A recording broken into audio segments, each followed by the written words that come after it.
جی بسم اللہ جی السلام علیکم، میں ہوں شہزاد خان۔ 14 اکتوبر کو سورج گرہن ہے، 28 اکتوبر کو چاند گرہن ہے۔ اسے کہتے ہیں سولر اینڈ لیونر ایکلپس۔ اور یہ کہاں ہے؟ یہ امریکہ کانٹیننٹ، اور ادھر اس کا نام گریٹ امریکن ایکلپس کا نام دیا گیا۔ یہ ویسٹ میں ہے۔ اس کا نقصان ہوگا ویسٹ کو زیادہ، جہاں یہ نکلتا ہے 70-80-100% نقصان دیتا ہے، جہاں نہیں نکلتا وہاں پہ دکھائی دیتا ہے، وہاں پہ اس کا 20-25-30% جو ہے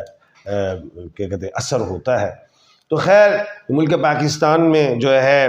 وہ 8:03:45 پہ دیکھا جائے گا، اور یہ ختم ہوگا 1:55:11 پہ۔ اس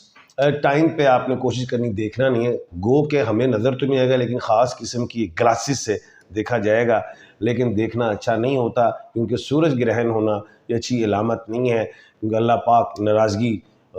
کی ناراضگی ہوتی ہے۔ جیسے آپ بے موسمی بارشیں دیکھتے ہیں اور اس میں فصلیں خراب ہوتی ہیں، اسی طرح یہ جو سورج کا گرہن ہونا یہ اچھا نہیں سمجھا جاتا۔ وہ اس طرح کے نبی حضرت ابو بردہ رضی اللہ تعالیٰ عنہ اور حضرت موسیٰ رضی اللہ تعالیٰ عنہ سے روایت ہے کہ جس کا مفہوم کہ جب بھی سورج گرہن ہوتا تھا تو آپ صلی اللہ علیہ وسلم مسجد کی طرف جاتے تھے، لمبے لمبے قیام، لمبے لمبے سجود اور لمبے لمبے رکوع ہوتے تھے، اللہ پاک سے معافی مانگی جاتی تھی، اللہ پاک اس مشکل سے، یعنی کہ اس کے جو سورج گرہن کے اثر اچھے نہیں ہوتے۔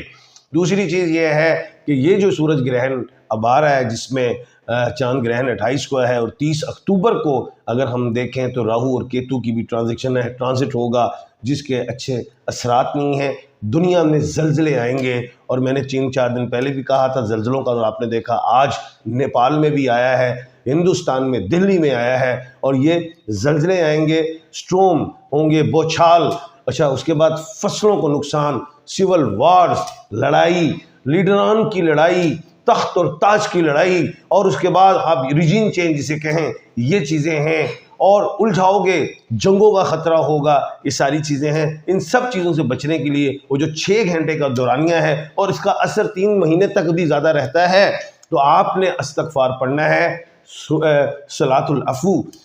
کی طرف جانا ہے، صلاۃ الخوف، جو نبی کریم صلی اللہ علیہ وسلم نے فرمایا کہ ہم نے نماز پڑھنی ہے، اللہ پاک سے مانگنا ہے، اور استغفار کی تسبیح پڑھنی ہے۔ دوسری بات جو ہے عمران خان صاحب کے لیے میں نے پہلے بھی کہا تھا آج 3-4 مہینے پہلے کہ اکتوبر نومبر ذرا مشکلات کا معاملہ ہوگا، اوپر سے سورج گرہن بھی ہے۔ میں یہ سمجھتا ہوں اس مہینے کا اینڈ اور اگلے مہینے کا شروع میں بھی کوئی خان صاحب پہ سائفر کے حوالے سے سزا ڈال دیں، لیکن خیر اگست سپریم کورٹ سے وہ کلیئر ہو۔ نواز شریف صاحب بھی آ رہے ہیں، لیکن یہ نہیں کہ نواز شریف صاحب بھی اس سورج گرہن سے بچ جائیں۔ عوام میں آئیں گے تو وہاں پہ ان کے نعرے ان کے حق میں نہیں چینج ہوں گے، جیسے ایسے کہہ سکتے ہیں گو نواز گو، یا یہ کہہ سکتے ہیں کہ جی عمران خان زندہ باد۔ اس طرح کی سچویشن بھی میں دیکھ رہا ہوں، کیونکہ مجھے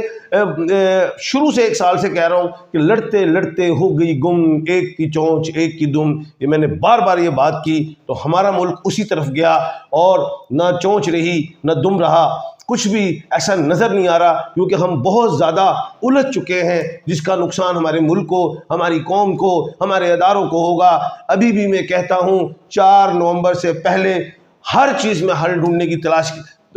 تلاش کی جائے، جس کے بعد ہمارا ملک ترقی کی طرف جائے گا۔ نہیں تو آئندہ آنے والے مہینے خالی پاکستان کے لیے نہیں، اس خطے کے لیے بھی اچھے نہیں ہیں۔ یہ بھی ایک بات بتا دوں ایک اور، کہ ہندوستان